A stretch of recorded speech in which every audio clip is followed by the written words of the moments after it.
বর্তমানে এই অন্তর্বর্তীকালীন সরকারকে আমার কাছে মনে হয় ওই যে আমরা ছোটবেলায় পড়েছিলাম না সিন্দাবাদের ভূত, আমার এই সরকারকে সিন্দাবাদের ভূত বলে মনে হয়।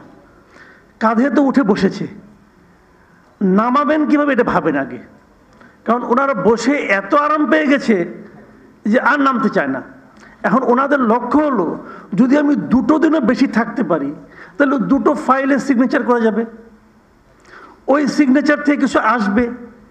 চিন্তাটা এখন ওই পর্যায়ে যে ঠিক আছে, সেটা কিভাবে কি করবেন এটা নিয়ে সবাইকে এখন ভাবতে হবে। সংস্কার নিয়ে আলোচনা করা হচ্ছে, আমি খুব সংক্ষেপে বলছি, পয়েন্টগুলো টাচ করে যাচ্ছি। সংস্কার নিয়ে আলোচনা করা হচ্ছে। সংস্কারটা কি আসলে, তারা কি সংস্কার করবে? গত 11 মাসে তারা কি সংস্কার দেখাতে পেরেছে এটা আমাকে বলেন। তারও চেয়ে বড় কথা আমি আরেকটা কথা বলি, যে ওনারা যে সংস্কারটা করবেন সেটা কি ভালো হবে না মন্দ হবে এটা আমি বুঝবো কি করে? উনি যদি ওনার সরকারের মধ্যে সেই সংস্কারের কিছু একটা প্রয়োগ করে দেখাতে পারতেন, যে দেখেন আমরা এই কাজটা করেছি, এই কাজটা ভালো, অতএব এইটা আপনারা পরবর্তী সময়ে করেন, আপনাদের উপকার হবে। পারছেন? পারেন নাই তো। এই সরকার ঠিক সেভাবেই চলছে যেভাবে আগের সরকারগুলি চলতো। তো যিনি নিজের সংস্কার করতে না পারেন, যিনি নিজের জীবনযাপনের মধ্যে সংস্কার করতে না পারেন, নিজের সরকারের মধ্যে সংস্কার করতে না পারেন, তার মুখে তো সংস্কার শব্দটাই মানায় না। এটা কি সংস্কার করবে?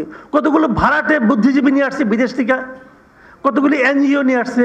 এই এনজিওদের সংস্কার, যারা নাকি এই দেশ থেকে চলে গেছে, যে ভাড়াটে বুদ্ধিজীবীরা যারা অন্য দেশের নাগরিকত্ব গ্রহণ করে, সেই লোক এসে আমাকে সংস্কার করবে, আর সেই সংস্কার আমাদের দেশে পলিটিক্যাল পার্টিগুলো মানবে। কেন মানবে এটা আমি বুঝি না। বিশ্বমানের থার্মিক্স রড, সালাম স্টিল থার্মিক্স, দেশের একমাত্র থার্মিক্স রড। প্রতিদিন সকালে এই আমাদের পলিটিক্যাল পার্টির লিডাররা কিছু মনে করবেন, এখানে আছেন আপনারা, প্রতিদিন সকালে যে ঘরের মধ্যে ঢুকে নিয়ে কি কি আলাপ আলোচনা করে, বাইরে এসে কয়ে যে অর্ধেক খুশি, সম্পূর্ণ সন্তুষ্ট, কিছুটা অসন্তুষ্ট, আবার মাঝে মাঝে ওখান থেকে বাইরেই পড়ে না আমি এই আলোচনায় থাকবো না। ভাই কি করতেছেন আপনারা? আসলে আপনাদের একটা জায়গায় ঢুকাই নিয়ে সময় ক্ষেপণ হচ্ছে, জাস্ট সময় ক্ষেপণ করে এটাকে অজুহাত হিসেবে দেখানো হচ্ছে যে যতদিন এই সংস্কার না হবে ততদিন নির্বাচনের কথা বলতে পারবেন না। ভাই আপনি গণতন্ত্রের কথা বলেন, গণতন্ত্রের অনেকগুলি পথ আছে, আপনি অনেকভাবে গণতন্ত্র করতে পারেন, কিন্তু আপনি যে পথেই যান না কেন, গণতন্ত্রের প্রথম পদক্ষেপ হচ্ছে নির্বাচন। আপনি জনগণকে সেই ক্ষমতা দিতে হবে যার মাধ্যমে জনগণ নির্ধারণ করবে যে পরবর্তী 5 বছর কে শাসন ক্ষমতায় থাকবে, মানে শাসনটা কে পরিচালনা করবে, রাষ্ট্রটা কে পরিচালনা করবে, এই জিনিসটা নির্ধারণ করার দায়িত্ব হলো জনগণের। কারণ জনগণ যদি ঠিক করে, জনগণ থেকে সরাতেও পারবে, তাহলে যারা যাবে তাদের একটা জবাবদিহিতা থাকবে জনগণের কাছে। এই সরকারের তো কোনো জবাবদিহিতা নাই। যাই হোক, আমি এটা নিয়ে আর ডিটেল যাব না। আমি আর্টিকেলটা দেখলাম বসে বসে, এখানে আমি একটু পরে এসেছি, সম্পূর্ণ দেখা হয় নাই। তো এটা দেখলাম, উনি তত্ত্বাবধায়ক সরকারের বিভিন্ন দেশের উদাহরণ টেনেছেন, অনেক পরিশ্রম করেছেন, কোনো সন্দেহ নাই। কিন্তু পিআর পদ্ধতি নিয়ে ওনার যে বিশ্লেষণগুলো, উনি থাকলে ভালো হতো, এটা আমার কাছে খুবই একপেশে মনে হয়েছে। উনি পিআর পদ্ধতির মধ্যে কোনো কিছু ভালো খুঁজেই পান নাই।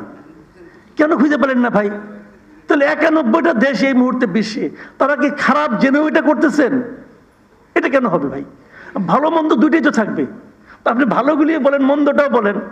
ডক্টর মামুন কিভাবে আমি বুঝলাম না উনি এটা করলেন, যে সব পিআর পদ্ধতির খারাপ দিকগুলি উনি উল্লেখ করছেন, নেতিবাচক দিক। আরে ভাই সব কিছুই তো ইতিবাচক দিক দুই একটা থাকতে পারে, উনি বললেন না। আমি ব্যক্তিগতভাবে বলি, আমি ব্যক্তিগতভাবে পিআর পদ্ধতির পক্ষে। আমি মনে করি পিআর পদ্ধতিতে প্রত্যেকটা জনগণের অপিনিয়নটা সেখানে আসে। তবে এখানে একটা কথা, এখন যখন পিআর পদ্ধতি নিয়ে আলোচনা হচ্ছে, এখন আমি মনে করি এটার জন্য সময় সাপেক্ষ একটা ব্যাপার। এই অল্প সময়ের মধ্যে এটা নিয়ে আলোচনা করতে গেলে বিষয়টা আরো ঝুলে যাবে বলে আমি মনে করি।